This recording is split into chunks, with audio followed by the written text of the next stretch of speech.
shirsi weyn loo soo agaasimayo soo qaban qaabiyeen ganacsatada culimaadudiinka waxgaradka indhaadgaradka iyo haldoorka beesha ugaaryahan oo dhawaanahan Bashiir ay ku turxaan bixinayeen kagana munaashaqoonayeen danahooda u gaarka ah waxay ka soo saareen 6 qodob oo ay kamid ahaayeen dhaleecaynta dhaawicii ganacsada si weyn looga yaqaano magaalada Laascaanood ee xarunta gobolka Sool Axmed Cabdi Timir iyo waliba qaban qaabada shirweyne ay u dhan yihiin beesha ugaaryahan waxaana hadaladoodii kamid ahaa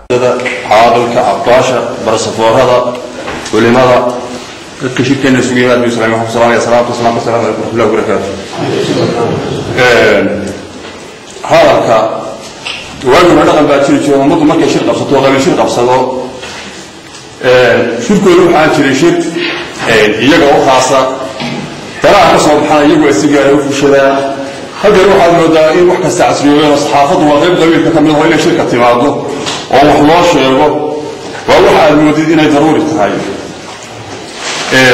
شركة مهمة دي وحكى على أفريقيا شركة وفاهية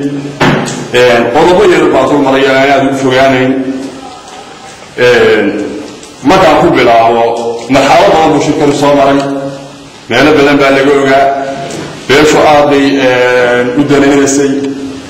وقت هذا السعودي لكن ما صار شيء كان محاولة صامر عد بحوجات ويتكل ويكتر ما ينيا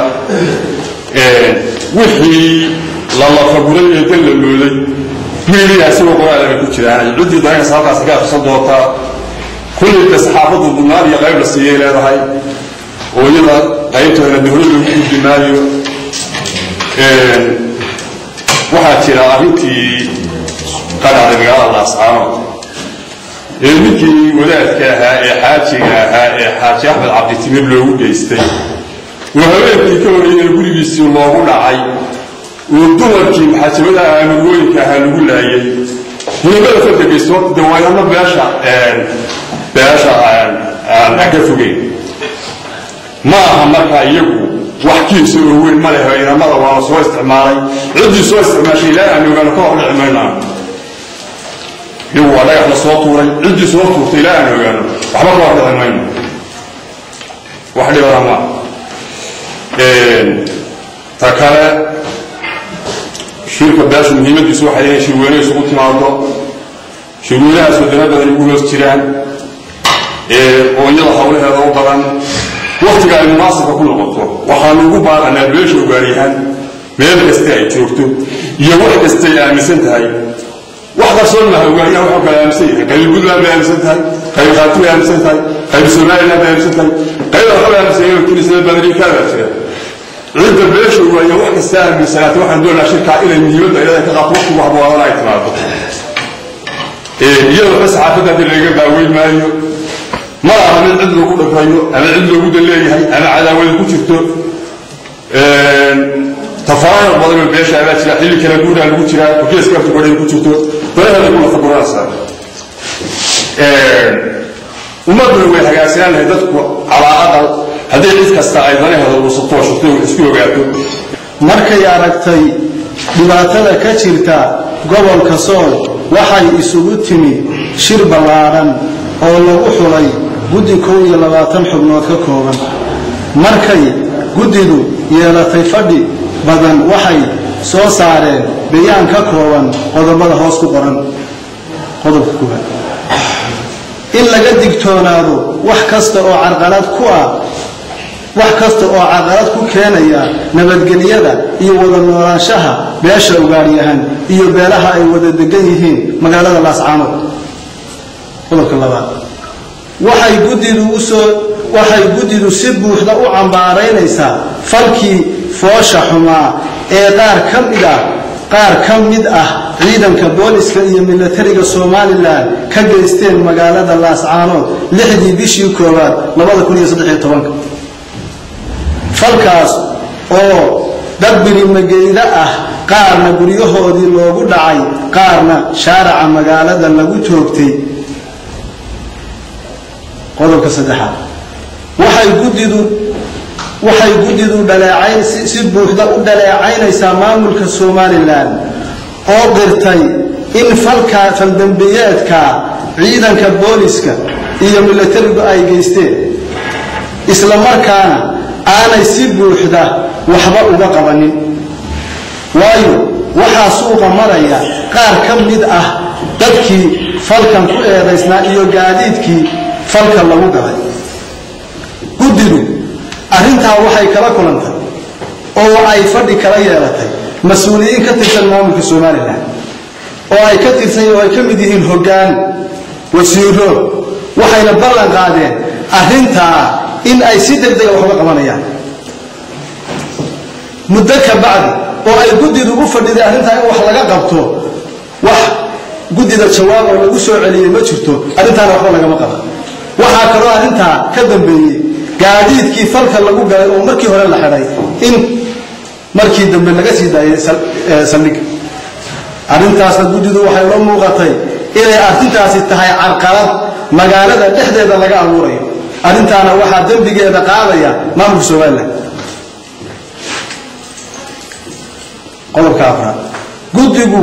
waxay go'aamisay in la xallilo khilaafaadka u dhaxeeya beesha ugaariyahan dhacdooyin dhowra oo ka dhacay beesha dhexdeeda dhacdooyinkaas oo ah Arigaabo Taleex Xudun Sarmaayo iyo Tukaraq guddigu waxay go'aamisay arrintaa in beesha ay isaga timaado shir ballaaran si loo xallilo khilaafaadka beesha dhexdeeda yaalla guddigu waxay go'aamisay in la xallilo khilaafaadka u dhaxeeya beesha ugaariyahan iyo beelaha ay dariska yihiin sida beesha Warsangeli oo ay dhex mareen dhacdooyin iyo gacan qaado dhowra oo iska soo daba noqonayay oo ilaa hadda meel lagu ogay arrintaana waxa mas'uuliyadeeda ay guddidu u xilsaartay madax dhaqameedada labada beelood inay arrintaa shir degdeg ah ay ka qabtaan si arrintaa loo soo afjaro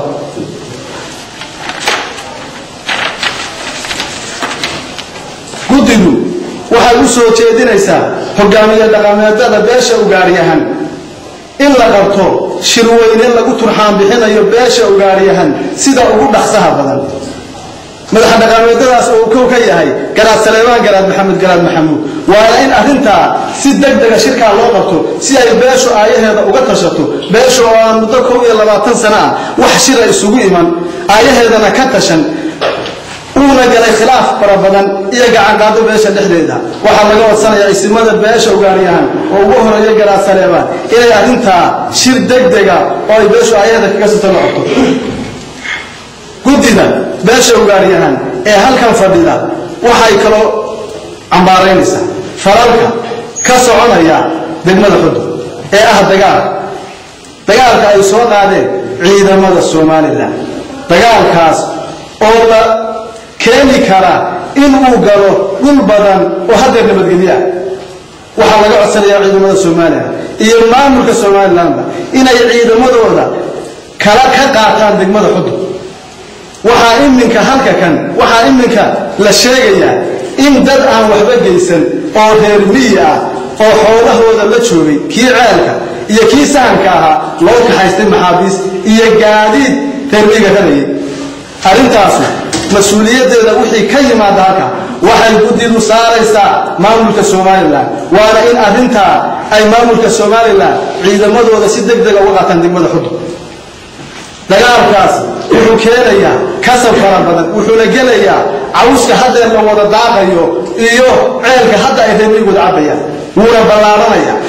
waxa maamulka Soomaaliya laga codsanayo oo ay guddidu u soo jeedinaysaa inay arrintaa ciidamada ka qaado degmada Xudun wabillahi tawfiiq assalamu alaykum wa rahmatullahi wa barakatuh tikastaba haatee bayaankan ay soo saareen beesha ayaa waxay ugu baaqeen labada dhinac ku hirdimaya degmada Xudun inay joojiyaan dagaalada soo noqnoqonaya iyagoona ugu baaqay maamulka Soomaaliland inay kala baxaan ciidamada militaarka Soomaaliland deegaanada Xudun iyo nawaaxigiisa ay khalkhal u galin maanka iyo xasiloonida ay hadda ku naaloonayaan beelaha wadadaga mandaqada gobolka Sool حير عبد الداهر أحمد حير شبكة warbaahinta wararka ee Daldoon magaalada Laascaanood ee xarunta gobolka Sool